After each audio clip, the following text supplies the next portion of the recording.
What's up, everyone? Kriddle here, and today I'm going to share my first impressions of Wartales. This is a brand new release on April 12th, but it has been in early access for a while and has been getting great reviews. As many of you know, I love turn-based and fantasy games, so this is a perfect match for me, although I do prefer high fantasy, but that's okay. Anyway, we spent a solid 5 hours playing this game today, and with the help of my chat, we made some really fun characters. Actually, one of the best moments was finding out what our character's positive negative effects were. Drunken pony, anyone? And you're a drunkard. Must consume alcohol with every meal to be happy.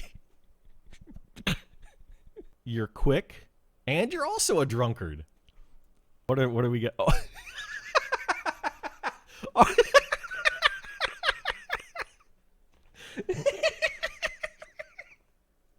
Our horse is a drunkard. We are playing on the hardest difficulty for both combat and survival, but you can change it anytime, so why not give it a go? You can also choose between 3 different save types: limited, free, or Iron Man, which helps adjust the difficulty a little bit more.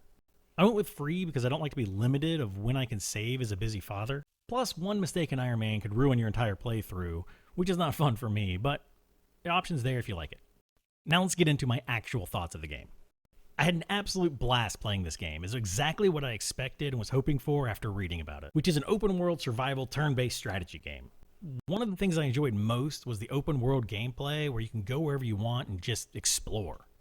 That brings me to the final game option, which is scaling versus non-scaling enemies. I love this feature, especially for games like this. I chose scaling because I want an always challenging feel due to the survival aspects of the game. In some games I like to grow more powerful than my enemies and just blast them all with one ability, but not in a game like this. If that is your jam, however, you can choose non-scaling, which sets a static difficulty in different areas where you have to build up to venture deeper into those, and you can just roll over stuff very easily later game. There was one more option which I found but didn't turn on, and that was to not know which enemy was going to act next. Now that I have a better understanding of the combat mechanics, I think I will turn this feature on just to add a bit more challenge. Also, not knowing adds a bit more tension, but not so much to take the enjoyment out like Iron Man would. Speaking of combat, it has a lot more strategy than I expected. I only made it level 3 on my highest character, but I could already see that how you build your character could change the playstyle quite a bit. You could build characters to be tanky or more of a reckless brawler, mobile archers, sneaky backstabbers, healers, and more that I haven't discovered yet. Hopefully this continues in the later game and more features will unlock, which will give you more diversity, but time will tell. Needless to say, this had me thinking about multiple playthroughs with different classes and professions and choices that you make throughout the story, which we'll touch on later. As far as difficulty, these settings were perfect for me. Slight mistakes were devastating and close wins felt really good. I would say someone looking for a more casual, less stressful should go on some of the easier difficulties, but that's the good thing about difficulty options. Choose the one that's fun for you.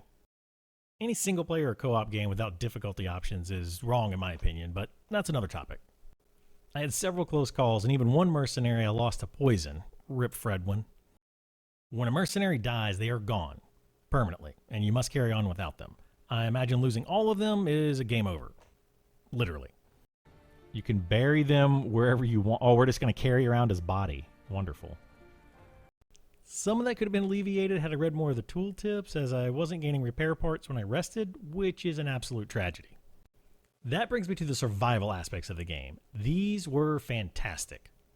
Not only do you have to juggle your character's health, armor, status effects, etc. in combat, but you also have to keep your party fed and paid, because who works for free? Each time you rest, you must feed your mercenaries, and every few rests, you have to pay them or their happiness goes down.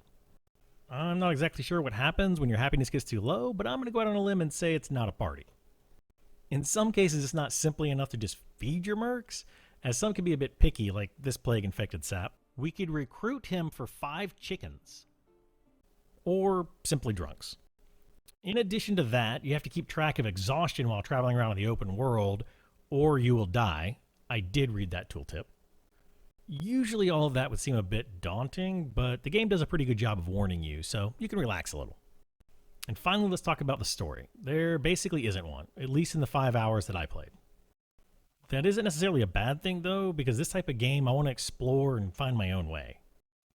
You do kind of choose a background story for your character, which gives you motivation, but there is no real set path.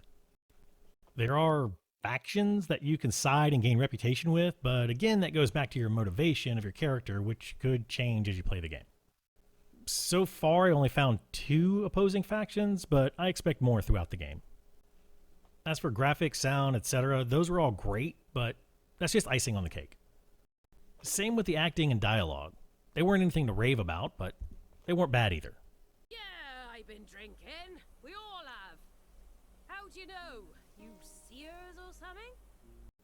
All in all, this game is a great fit for me, and I'm really enjoying it. I'm especially looking forward to a new co-op playthrough with friends, as that adds a whole new element to the game. Now, I didn't say there was anything bad in the game, and that's because I didn't really feel like there was anything. There were things that would be nice to have or change, like procedurally generated maps to increase replayability, but nothing stands out that is really necessary to have fun. Anyway, I'm Kriddle, and that's my first impressions of Wartales.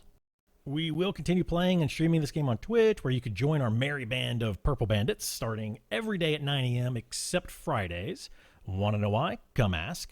And if you like this video, found it helpful, please end your turn on that like button and subscribe for more content. Thanks for watching. Bye!